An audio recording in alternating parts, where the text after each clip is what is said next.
தெய்வ பிள்ளைகளை, இன்னைக்கு நிறைய நேரம் நம்மளுக்கு அந்த நெகட்டிவ் தாட் இருக்கு பாருங்க, எதிர்மறையான எண்ணங்கள், அவிசுவாசம்.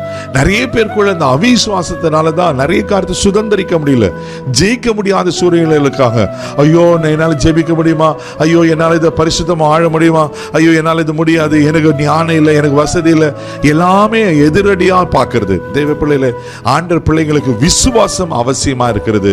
அதனால தான் ரோமர் 1:17 வாசிக்கிறோம், விசுவாசத்தினால் நீதிமான் பிழைப்பான் என்று சொல்லப்பட்டிருக்கு. தெய்வ பிள்ளைகளை, உங்க விசுவாசத்தை விட்டுறாதீங்க. பாருங்க தெய்வ பிள்ளை, நீங்க எதை அறிக்கை செய்றீங்க, நீங்க எப்படிப்பட்ட வாயினால அறிக்கை செய்றீங்க. நாவின அதிகாரத்துல ஜீவன் இருக்கு, மரணம் இருக்கு. நீங்க பாசிட்டிவா நீங்க பேசுனீங்கன்னா நீங்க சுதந்திரித்துக் கொள்வீங்க. ஆமென். பிரச்சனைக்கு எதிராக சூழ்நிலையை பார்க்காதீங்க. தெய்வப்பிள்ளையில, நீங்க சுதந்திரிக்க வேண்டிய நபர்கள். உங்க பார்வை, உங்க பேச்சு, உங்க நடக்கை எல்லாம் எப்படி இருக்கணும், பாசிட்டிவா இருக்கும்போது. இங்க யோசுவா காலேப் அதான் சொன்னாங்க, ஈஸியா பார்த்து சுதந்திரத்தை கொள்ளலாம். இன்னைக்கு அவர்கள் மாத்திரம் தான் சுதந்திரிக்க முடிஞ்சது.